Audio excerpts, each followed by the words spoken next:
Hey guys, it's Riva. Hope you are enjoying the beta. Today I've got a guide on how to perform well, some tips and a few gameplay tricks.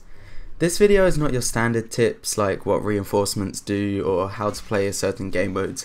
I'm sure everyone by now has an idea of how the game works, so this will be more of an advanced guide. So let's start with the officer. I felt they were quite underpowered compared to other classes, but his battle command ability has a few interesting boost star cards which can actually make them a powerful asset. There is a star card for the officer called Battle Command's Strike. When you use this, your teammates in a radius will get no overheat for an extended time. Straight away, it already sounds good, but it's even better paired with a B2 battle droid. They have a rapid fire ability, but it overheats halfway through the ability is active, unfortunately. Using the Officer's Strike, you can make this ability last for the entire time it's active, unlocking maximum potential. Not only that, when you have finished using the rapid fire, your primary blaster is not affected by the overheat, so as soon as you finish using that ability, you still have your primary blaster to use, so pretty much a B2 can get 3 times the firepower based off one officer. This is easily achieved if you're playing with a friend. Another star card is called Diffuser, which is also really useful. This creates an area to stop explosives, pretty much avoiding grenade spam. And what's best about this is that when you activate it, it actually follows you around. So for a short period of time, you cannot take damage from grenades and explosives. And that's just one of the best team play assets I could like for the officer.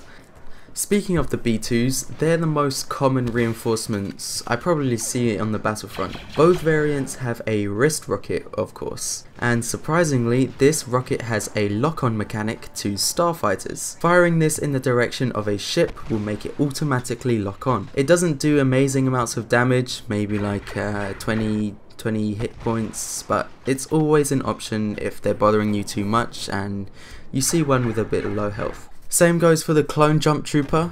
Their rocket launcher does also lock onto Starfighters. Next up, Starfighter Assault. When playing as the Rebels, you'd be surprised as to how many objectives there are to make use of. One thing I noticed when playing is that the hero ships are quite expensive for the few points you get from eliminating enemies. So, to help you out, shoot random AI turrets and turbolasers around and on the shipyard. They will be shown with a red diamond to outline where they are. Shooting these can give you up to 300 battle points for defeating one. In this clip, I accumulated so many points based on shooting random objectives that in my next life I was able to spawn in as a hero so early on in the game. But be careful not to get too close to these AI because they are actually a threat and they will shoot you.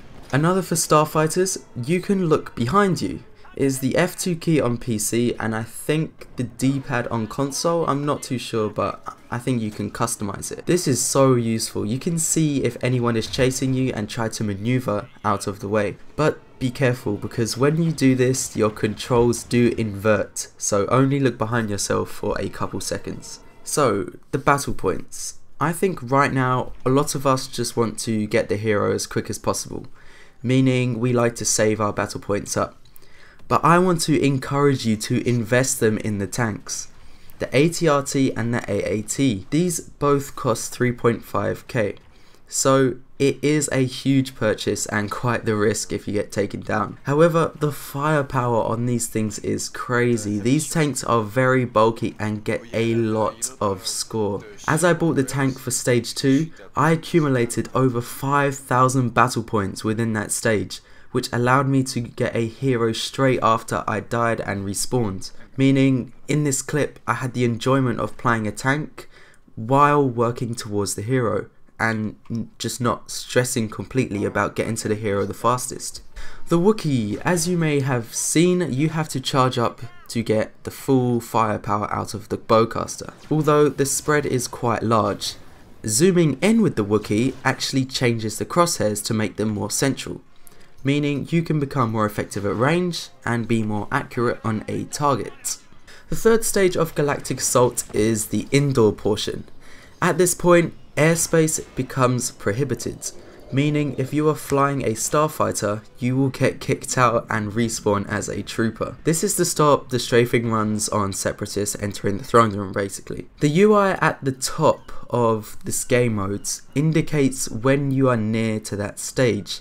Keep an eye on this before you purchase a Starfighter, because it would suck if you waste battle points and get kicked out as soon as you feel like getting the Starfighter. The development team at DICE is putting an emphasis on team play.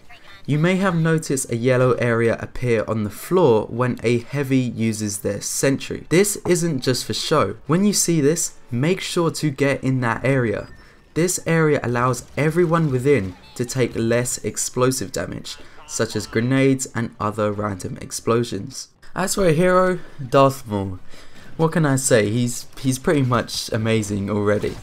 But you may have realised by now that it takes a different amount of hits to kill an enemy. The saber throw doesn't always kill troops in one hit, but the saber also applies damage on the way back to Maul. Meaning if you are that accurate with your saber, or the enemy is luckily stood still, you can one-shot any class with the saber throw. Just to note, this will only work at close ranges, because you need to allow the saber enough range to pass back through that enemy. So yeah, there's just a few, I'd say, advanced tips for the beta. Hopefully this will help you out and really push your skills even further so you can really shine on the Battlefront. Hope you enjoyed this video. It's been Riva, and I'll see you in the next video.